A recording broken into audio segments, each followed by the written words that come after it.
반장님 뭐 하세요? 자, 얼른 오세요. 야, 드디어 우리가 지난번 약속을 지키는 겁니까? 저번에 우리가 이제 그랑콜리오스를 가솔린 사륜구동을 보면서 다음번에는 이제 필드에서 가장 겹치는 이제 스포티지를 한번 보고 싶다고 했는데, 그럼 다음번에는 뭐 보여주실 거예요? 이 차가 사실상 필드에서 보니까 스포티지랑 가장 많이 겹쳐진다. 스포티지랑. 네. 네. 그러니까 스포티지 신형 8단 자동 변속기가 들어간 페이스리프트. 그러네. 하체 분석하기 전에 시승 네. 소감 짧게만 알려주시죠. 일단 좋았어요. 왜냐면 기존 스포티지 하이브리드는 뭐 좋았지만 일단 가솔린은 조금 고개를 갸우뚱하는 주행 질감이 있었거든요. 오. 그런데 네. 이제야 좀 스포티지가 차다워진 것 같아요. 지금이야 말하면 네. DC는 별로였습니까? 완전 같습니다. 자, 그럼 심장부터 보여주십시오. 일단 1.6 터보 가솔린 엔진, 우리 이 카바 많이 봤죠? 이게 소나타 출시하면서부터 쓰기 시작해서 이제 이렇게 하이브리드가 들어가는 뭐 그랜저 K8, 소렌토 산타페, 카니발 A 이르기까지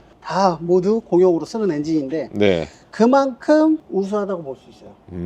왜냐면 또 얘는 이슈가 이제 없습니다. 안정화가 다 끝났고 거의 뭐 효율에서는 가장, 이 중소형 엔진에서는 가장 좋은 효율을, 다운사이징 엔진에서는 좋은 효율을 보여주고 있어서 굉장히 좀 만족스러운 엔진이다. 실제로 타보도 그랬어요. 얘가 지금 차 중량이 대략 1.6톤 정도 돼요. 1.6, 그쵸. 1.6톤 정도인데 거기에 오늘 남자 성인 2명이 타고 뭐 시운전 삼아서 타는 거라서 좀 많이 거칠게도 몰아보고 하는데 굉장히 출력도 시원시원하니 아쉬움 없이 잘 나갑니다. 예상보다 8단 조합 괜찮더라고요. 그리고 그렇죠. 200마력이 사실 안 되지 않습니까? 그렇죠. 요즘 워낙 고출력이 많기 때문에. 그렇죠. 야, 근데 거의 B까지 도달하더라고요. 그렇죠. 그것도 이 엔진의 출력도 그렇지만 일단 같은 무게 마력 대비해서 차 중량이 가볍잖아요. 우리가 최근에 탔던 차들이 다 중량이 무거운 차들이었어요.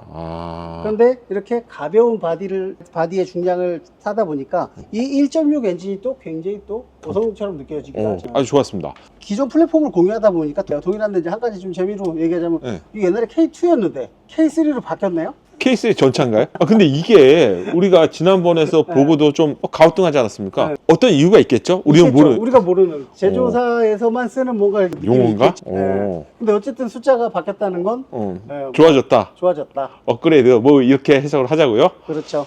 그리고 이제 이 플랫폼도 마찬가지지만 3세대 플랫폼이 적용이 되었고요. 소나타 때는 우리가 얘기를 많이 했는데 그래도 이 3세대 플랫폼이 이 쇼버 마운트 축 기준 보면 바퀴가 정중앙까지 하면 요 정도 되겠죠. 네네네. 바퀴 중앙 기점으로 해서 엔진과 변속기, 무게가 나가는 배터리 같은 것들이 많이 안쪽으로 들어가 있습니다. 무게 중심을 좋게 만들기 위해서 엔진을 뒤로 이동했다는 거죠? 그렇죠. 그럼 밸런스 자체가 그렇죠. 좋아질 것 같고요. 그래서 상대적으로 앞에가 좀 휑한 느낌이 있는데 그래서 이 공간이 우리 옛날 차들 보면 배터리가 여기 아니고 이 앞에 와 있었죠. 맞아요. 배터리도 굉장히 사이즈가 이게 들어보면 무겁습니다. 야, 이런 변화들이 있군요. 그렇죠. 플랫폼이 바뀌면서. 그러니까 얘가 5년 전에는 우리가 티구안을 좋게 평가했지만 지금은 솔직히 얘에서 돈을 더 주고 가느냐? 아니, 저는 안 간다고. 그 가우뚱했어요. 예전에 사실 5년 전만 해도 티구안과 스포티지를 비교할 수 있을까 이런 느낌이 있었습니다. 그래서 많은 사람들이 야 1000만 원 차이면 그냥 가 이거였잖아요. 근데 1000만 원이 넘었었죠. 솔직히 말씀드리면. 그렇죠. 근데 지금은 주행 성능은 그래 더 좋은 건 인정하겠는데 그 외에 뭐가 있을까? 메리트가 없습니다. 그동안 참 많이 그렇죠. 발전했다고 더군다나 볼수 가솔린 있겠네요. 기준으로는 1.6 DCT가 갖는 좀 단점이 컸죠. DCT를 걷어내니까 이렇게 평이. 근데 이제 DCT가 아닌 자동 8단이 들어갔잖아요. 이게 저속, 가다서다, 그 다음에 뭐 일반적인 환경 모든 면에서 얘가 승차감을 더 좋게 만들어줍니다. 그쵸. 꿀렁거림이 없으니까 그렇죠, 꿀렁거림 훨씬 자체가 부드러웠고. 없고. 일부러 예전 DCT 변속기가 좀 이렇게 꼬이는 상황 있죠. 그걸 아까 우리 운전하다 만들어 봤어요. 가속을 쭉 하다 놨다가 브레이크를 탁 밟고 하면 얘가 막 절커덩 하면서 약간 좀 그런 환경을 만들어 봐도 이 8단 변속기는 또 일단 어느 정도 검증이 돼 있죠. K5, 소나타, 셀토스까지. 그래서 검증이 좀 되어 있기 때문에 세팅도 굉장히 좀 스포티지랑 궁합도 잘 맞는 편입니다. 투싼은 아직 안 들어갔어요. 그래. 투싼에 비하면 해자네요. 네, 투싼에 비하면 얘가 엄청 좋아진 거죠. 그래서 3세대 플랫폼이 적용되어 있고 오늘 타보니까 상당히 좀 하드한데 이 스포티지의 주 연령층이 아무래도 조금 20, 30대의 좀 젊은 연령층을 좀 고려를 하다 보니까 차 자체는 조금 단단한 느낌을 받습니다. 엔진룸은 이렇게 간단하게 보고 이 외형 중에 개인적으로 전면부가 바뀐 게 참 마음에 들어요.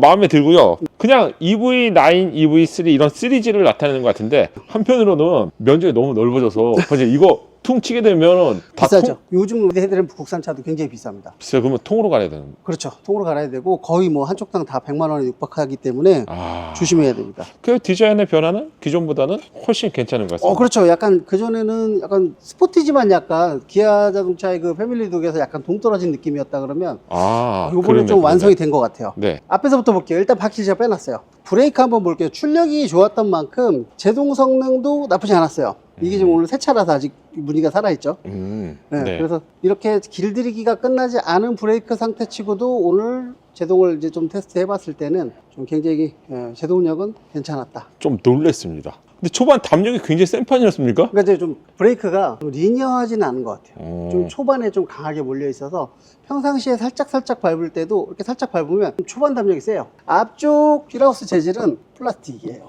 이런 게 조금 아쉬운 거죠. 이런 게 이제 반으로 나눠서 뒤쪽이라도 약간 좀 소음을 줄여줄 수 있는 재질을 써주면 뒤쪽에 소음이 좀 더 나니까 그러면 조금 더 좋았을 텐데 하는 아쉬움이 남습니다. 자, 그리고 너클 같은 경우에는 이제 하이브리드는 너클이 알루미늄이었어요. 네. 근데 이제 얘는 주철. 그러네요. 네. 요런 부분. 얘는 이제 너클이 주물이 들어갔다는 게 주철이 들어간 게 조금 아쉽네요. 반장님, 그리고 요거 진동 댐퍼입니까? 네, 네. 얘가 요번에 새롭게 추가된 거예요? 진동 댐퍼는 이제 어떻게 보면 완성도 면에서 놓고 보면 진동 댐퍼가 없는 게 가장 베스트긴 해요. 휠 밸런스를 보는 이유가 휠이 정확하게 원이 아니기 때문에 휠 밸런스를 보는 거잖아요. 조금 아쉬운 게 있으니까 진동추를 추가를 해서 그걸 상쇄시키겠다. 근데 이제 어쨌든 이런 걸 시뮬레이션 해보고 이렇게 해준다는 것 자체가 정성이고 괜찮은 거다. 그렇게 보시면 돼요. 그리고 브레이크 디스크 사이즈는 대략 330mm 정도 돼요. 330. 요 정도 급에서 그 정도면 어떻습니까? K5 1.6 터보도 30mm고 1.6 터보. 그 정도 조합에서는 330 정도 사이즈를 그렇죠. 적용하고 있다. 320, 330mm 정도 국산차 앞에도 이제 원피스톤 대용량 원피스톤을 썼는데 제동력은 뭐 이 정도면 아쉽지는 않습니다. 필드에서는 충분히 괜찮았다. 그렇죠. 뒤쪽을 한번 볼게요. 뒤쪽 같은 경우에는 휠하우스 커버가 좀 그래도 소음을 방지해 줄 수 있는 재질로 되어 있어요. 앞에랑 다르네요. 그렇죠. 근데 반장님, 이쪽이 좀 더 유연한 재질로 보이는데 이유가 있습니까? 앞과 뒤가 다른 이유가 있어요? 타이어가 이렇게 노면을 헤치고 가잖아요. 그러면 그 접지하는 그 소음이 여기에서 스피커 울림통 같은 역할을 합니다. 그럼 앞보다 크다는 말씀이신가요? 그렇죠. 그래서 일로 들어오니까 그래서 고급차일수록 보면 이 앞쪽에 이제 방진이라던가 차음, 안쪽에 이제 흡음 이런 걸 많이 들어가죠. 그러면 좀 더 뒤쪽에 신경 쓰는 것이 그렇죠. 특히나 그래서 승용차도 그렇고 SUV들도 그렇고 뒤쪽이 다 보면 재질이 이렇게 흡음을 할 수 있는 소재로 된 경우가 많아요. 페이스리프트 이전에 제가 이 차량을 탔을 때 뒤에 쪽, 리어 펜더 쪽에서가 좀 많이 더 들어왔죠. 시끄럽게 느껴졌던 이유가 그런 이유입니까? 그렇죠. 근데 이번에는 여기에 이제 안쪽에 들어가는 흡음재를 좀 더 보강을 했다 그래요. 그러니까 아무래도 확실히 그전보다는 뭘 한 것 같다 이런 느낌은 듭니다. 그래요? 어떤 차이가 있었습니까? 확실히 시내 한 60에서 80, 5, 6, 7, 80km에서는 확실히 예전보다 좀 조용했었어요. 그래요? 네. 근데 이제 조금 아쉬운 거는 고속도로에 들어서니까 조금 아쉽다. 시내 구간에서는 확실히 조용했고 확실히 좀 조용해진 게 티가 납니다. 네. 뒤에 브레이크 디스크 같은 경우에 이제 솔리드 타입이고 좀 작네요, 앞에보다는. 그렇죠. 그리고 사이즈는 290mm에서 300mm 그 중간 언저리. 하이브리드 같은 경우에 이게 아마 벤틀이 들어갈 거예요. 하이브리드가 중량이 더 나갑니다. 가솔린보다. 네. 이렇게 되어 있고 쇼바 마운트는 알루미늄이고 뭐 이런 거는 공통적인 사항이고 뒤쪽도 너클도 역시나 이제 주물 타입, 주철 타입이 들어가 있어요. 네. 요거는 밑에서 한번 다시 설명드릴게요. 이제 밑으로 한번 들어와 보실 차례인데 앞에서부터 한번 볼게요. 스포티지는 3세대 플랫폼이 적용된 차량입니다. 그래서 3세대 플랫폼에 이 우물정자 사각 타임에 튼튼한 서브 프레임이 적용이 되어 있고 오늘의 주인공이죠. 8단입니까 이게? 그렇죠. 요게 변속기예요. 네. 근데 처음 보시는 분들은 반장님 저 보면 검색은 작아요. 그리고 얘 크잖아요. 얘가 엔진이잖아. 이렇게 생각하는 경우가 많아요. 변속기는요 굉장히 작아졌어요. 이게 작아진 거라고요? 제가 예전에 AS를 한창 하던 시절에 이제 그때 당시에 이제 이 굉장히 컸습니다. 무겁고. 근데 그때에 비하면 정말 소형화된 거예요. 와. 그때에 비하면 더군다나 8단인데. 근데 8단 변속기라고 하면 우리는 소형, 중형, 대형이 모두 동일하다고 생각하는 경향이 있어요. 저도 반장님 때문에 안 건데 네. 다르다며요. 그렇죠. 이런 중소형 엔진에 쓰는 중형 8단 변속기가 있고요. 그 다음에 이제 고배기량 펠리세이드나 이런 고토크에 대응하는 대형 8단 변속기가 있어요. 아, 변속기도 다르다. 그렇죠. 같은 8단이라고 해도 허용 토크가 다르기 때문에 아, 이 차량들은 그러네. 뭐 실제 토크가 26토크, 7토크 정도 되는데 네네네네. 이제 뭐 이거보다 배기량이 높은 뭐 펠리세이드나 얘네들은 뭐 36토크 이렇게 맞아요. 나오잖아요. 토크를 받아들일 수 있는 이제 허용치가 다른 거죠. 근데 놀라운 건 반장님, 하체를 보니까 하체를 지지하는 부분에 있어서 요쪽에 이게 꽉 잡고 있잖아요. 그렇죠. 근데 저는 이게 네. 엔진에 있을 줄 알았어요. 변속기 쪽에 있네요. 이 롤로드 같은 경우에는 변속기가요. 이게 시동을 걸고 이 상태에서 이제 드라이브를 넣거나 후진을 넣거나 했을 때 얘가 움직입니다. 앞뒤로 움직여요. 그 네. 움직일 때 그 진동을 엔진에다가 붙드는 것보다는 미션에다 붙드는 게 효율적이고. 그렇군요. 그리고 또 좀 더 효율적인 거는 이걸 나눠서 양쪽에 붙드는 게 더 두 효율적이고. 개 붙이는 게 가장 좋고. 그렇죠. 야, 그 이래서 하체를 좀 봐야 되는 것 같아요. 네, 그래서 예전에는 이렇게 내면에서 잡았어요. 왼쪽, 오른쪽, 앞, 뒤. 아, 접점을요? 근데 이제 그러다가 이제 기술이 좋아지면서 이제 롤러드는 뒤쪽 센터 롤러드만 하나만 지금 사용을 하고 있죠. 그러면 만약에 반장님 앞에서 충돌 테스트가 쾅 일어났어요. 네. 그러면 엔진이 주저앉는다고 들었는데 네. 어디가 부러지는 겁니까? 이 롤러드가 부러집니다. 아, 여기가 부러지게 네, 되는 거예요? 네, 이 부분이? 아, 그래서 이게 내려앉습니까? 그래서 이게 붙잡고 있는 게 떨어지게 되면 얘가 이 시뮬레이션 충돌 테스트를 네, 내려갈 때 얘가 한 5cm만 주저앉아도 안으로 밀고 들어오는 양 자체가 다르잖아요. 그래서 이제 그런 시뮬레이션 테스트를 많이 해보고 이런 식으로 설계를 하는 거예요. 그러면 운전자의 무릎을 보호할 수 그렇죠. 있다는 거죠. 이 변속기가 저 차 바닥 바로 때리는 거하고 아래로 떨어지면서 때리는 거하고는 천지 차이겠죠. 1.6 터보 가솔린 엔진이 적용이 되어 있고 TDI라고 아주 선명하게 적혀 있네요. 그렇죠. 이렇게 되어 있고 8단 변속기가 들어가 있는데 예전에는 이 크로스 멤버 사이에 손이 안 들어갔어요. 변속기가 커서. 아, 그 정도였어요? 네, 예전에는 꽉 차 있었는데 변속기가 너무 좋아져 갖고 이렇게 소형화가 되어 있고 이렇게 소형화가 되어 있는데도 불구하고 오늘 스포티지를 타면서 좋았던 거는 직결감이 좋았어요. 변속기가 그냥 탁 놔버리는 게 아니라 항상 뭐 내가 악셀을 놔도 조금 락업으로 물고 있는 구간도 많고 그런 거 자체가 변속기에 대한 내구성이나 신뢰도가 좋다는 거죠. 근데 흔히 변속기가 물고 있으면 약간 뒤로 좀 당기는 듯한 느낌이 있지 않습니까? 네네. 그래서 그걸 싫어하시는 분들도 있는데 오히려 기술적으로 온다면 이 변속기가 잡고 있는 게 그렇죠. 변속기의 내구성이 뛰어나기 때문에 그렇죠.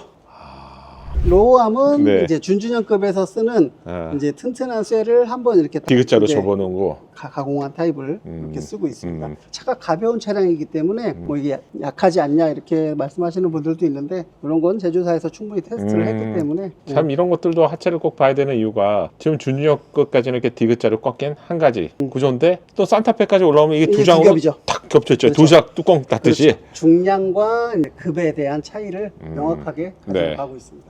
그래서 이 차량은 2륜구동 차량이라서 이쪽이 조금 휑한데 4륜구동 차량은 여기 이제 뒤로 동력을 보내주는 트랜스퍼가 또 절로 배기 있고. 옆으로 나가는 게 사륜 차량이다. 네. 그리고 이제 아직까지는 스포티지급에서는 이제 C타입 MDPS를 쓰고 있는데 C타입이지만 굉장히 괜찮았어요. 예전에 RMDPS가 무조건 좋다 이런 시절이 있었고 아, 그걸 모르니까. 모르니까. 네. 그리고 반대로 C는 나쁜 걸로 치부됐던 시절이 있었는데 오늘 운전을 해보시고 이 정도면 괜찮은데? 이런 말씀하셨죠. 현대기아차가 2급으로 성공을 한 회사입니다. 그래서 2급은 굉장히 잘 만들어요. 어디다 내놔도 빠지지 않습니다. 아, 그러네요. 네. 그리고 뒤쪽에서 보면 정확하게 보이는데 요게 반대로 손이 있는 쪽이 네. 이게 CMDPS입니까? 그렇죠. C타입 MDPS고요. 네. MDPS 모터는 실내에 컬럼에 있고 이제 여기 보시면 NX4 상품성 개선 모델이라고 되어 있네요. NX4P니까 그러네요. MDPS가 C타입이라 그래서 별로냐? 그건 아니다. 만들기 나름이다. 그리고 이 차급에서는 C타입도 굉장히 괜찮았고 왜냐면 직진성도 오늘 나쁘지 않았고요. 조향감도 괜찮았어요. 오히려 제 펠리세이드는 얘보다 못해요. 아, 그러니까 이런 말씀을 꼭 해줘야 돼요. 그렇지 않으면 그냥 맹신하는 경우가 있습니다. 야, 난 R이야. 너 C 따위를 뭐 이런 경우가 그래서 있는데. 이제 C타입은 모터가 이제 안에 있고 R타입은 모터가 일로 나오잖아요. 네. 근데 일반 이 기계식 컬럼 샤프트용 그 MDPS는요, C냐 R이냐의 차이는 단순 모터의 용량을 좀 더 증대할 수 있느냐 없느냐의 차이라고 보시면 돼요. 그러니까 벨트 구동 방식의 고급 버전이 아닌 이상 R이냐 C는 큰 의미 없다. 힘이 없다. 세팅만 잘 되면 충분하다. 왜냐면 C타입을 쓰는 뭐 도요타라든가 아니면 이제 우리가 알고 있는 쉐보레도 핸들이 좋잖아요. 그래서 C타입이라서 까고 이럴 필요는 없는 것 같습니다. 그리고 반장님 안에 검은색 지렁이 같은 게 보입니다. 스테빌라이저인데 얘가 소렌토보다 1mm씩 두껍습니다. 잠깐만. 소렌토보다 얘가 굵다고요? 걔는 중형이에요. 아무래도 좀 걔는 컴포트한 성향을 그래도 가려고 하는 거고. 아. 근데 얘는 이제 앞에가 24mm, 뒤에 23mm가 적용이 되어 있는데. 아, 그 얘가 단단한 느낌을 만들어줬군요. 그렇죠.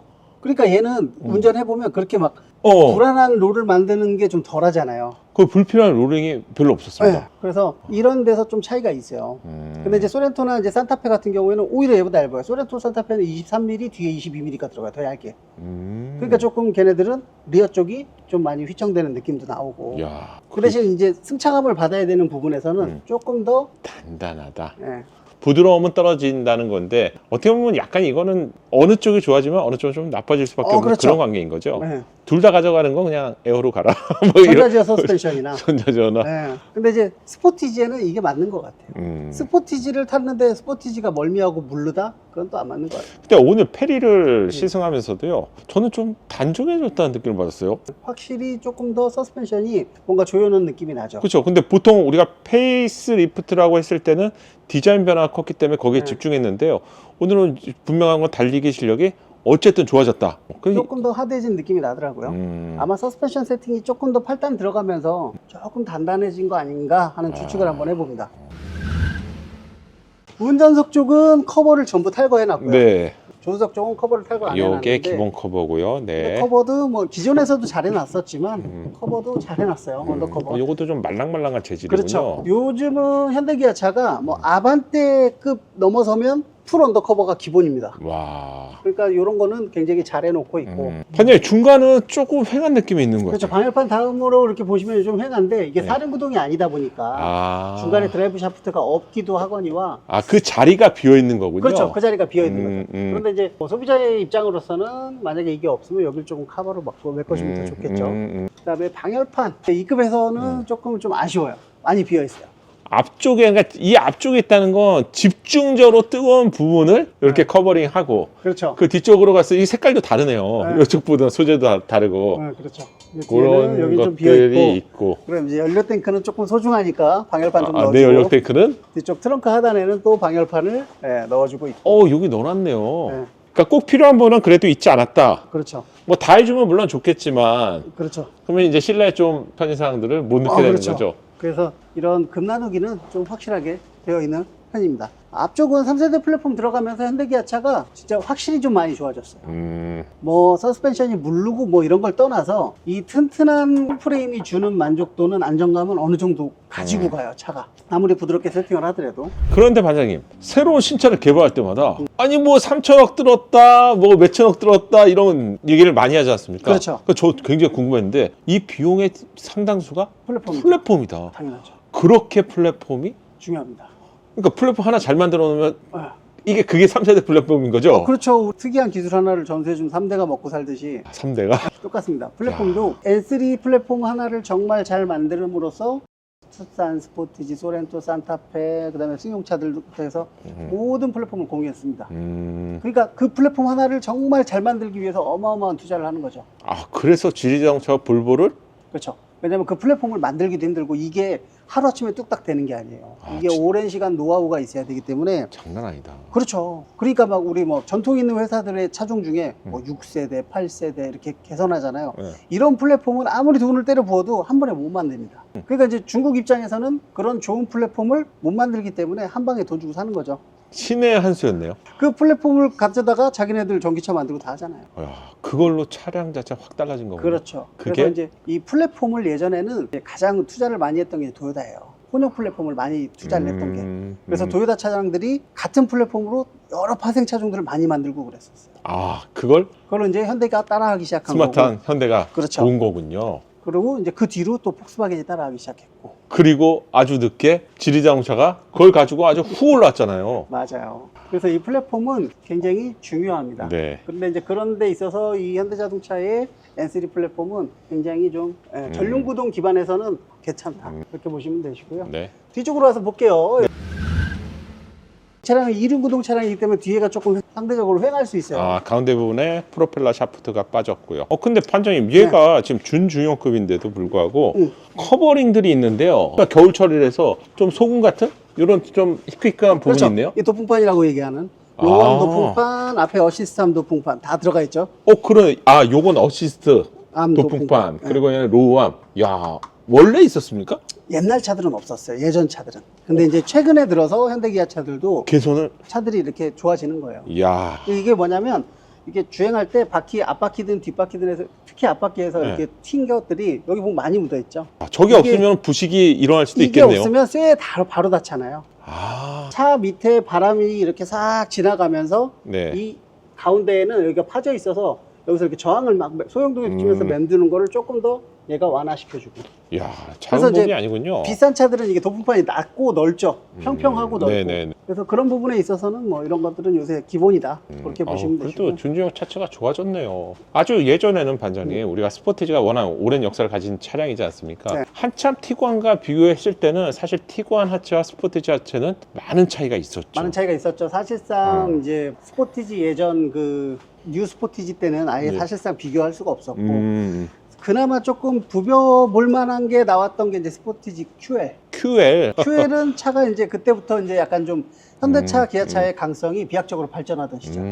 그러다가 이 NQ5가 나왔는데 얘는 확실히 조금 좋아요. 그전보다는. 그래서 인정을 받게 되는 거군요. 그렇죠. 해외에서 잘 팔리잖아요. 지금은 우리가 흔해졌지만 이렇게 사각 서브 프레임, 리어 서브 프레임을 쓰진 차들은 옛날에 정말 고급 차들만 이렇게 썼어요. 예전 차량들은 굉장히 허접했습니다.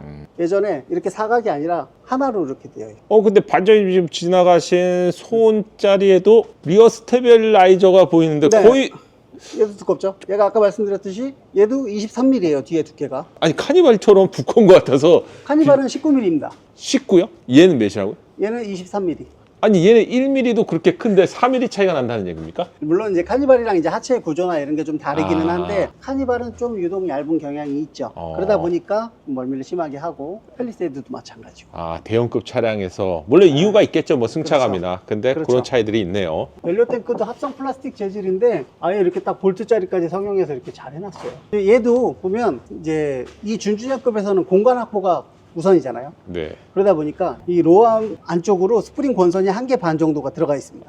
요 안쪽에 네. 요 스프링이 여기 안에 내부에 숨겨져 있다는 말씀이고요. 그렇죠. 그래서 차체를 좀 그렇죠. 낮게 만들 그럼 수 이제 있었구나. 스프링의 들어간 위치를 만큼. 네네. 요만큼에다가 했을 때 이 정도 권선이면 차가 너무 단단하잖아요. 음. 그러니까 이제 이런 방법으로 이제 실내 공간을 조금 더 확보를 할 수가 있고 이 급에서는 하체나 이런 것들은 차에 딱 적당해요. 이제 그랑콜레오스랑 비교를 하자 그러면 걔는 이제 걔가 좀 너무 차급에 비해서 좀 괜찮았던 거고 그렇다고 해서 스포티지가 뒤지냐 그런 건 아니에요. 그건 어떻게 보면 아니고. 그랑콜레오스가 오버 스펙이었던 거고 그렇죠. 그 오버 스펙이 될 수밖에 없었던 이유는 지리장초의 플랫폼을 그대로 가지고 왔기 때문에 그걸 개선하는 게 돈이 더 드는 거잖아요. 그렇죠. 음.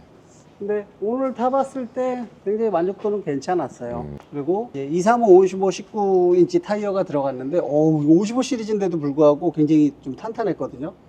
얘도 승차감은 굉장히 괜찮았어요. 오히려 저속에서는 좀 탄탄한데 달릴 땐 좀 편안한 그런 느낌이라 그래서 구조적이나 뭐 부품은 거의 동일하다고 보시면 됩니다. 그럼에도 불구하고 느낌은 많이 달랐어요. 참 네. 신기해. 마법 같아요. 그렇죠. 그만큼 차이가. 네.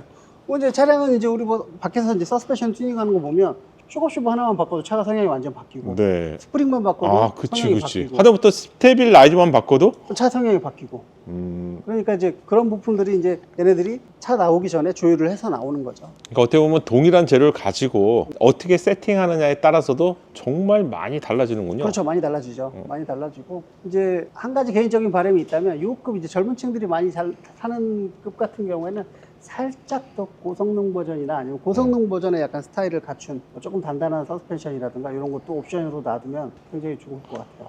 그럼 반장님 하체를 다 봤는데 질문 하나만 단도직입적으로 하나만 드리겠습니다.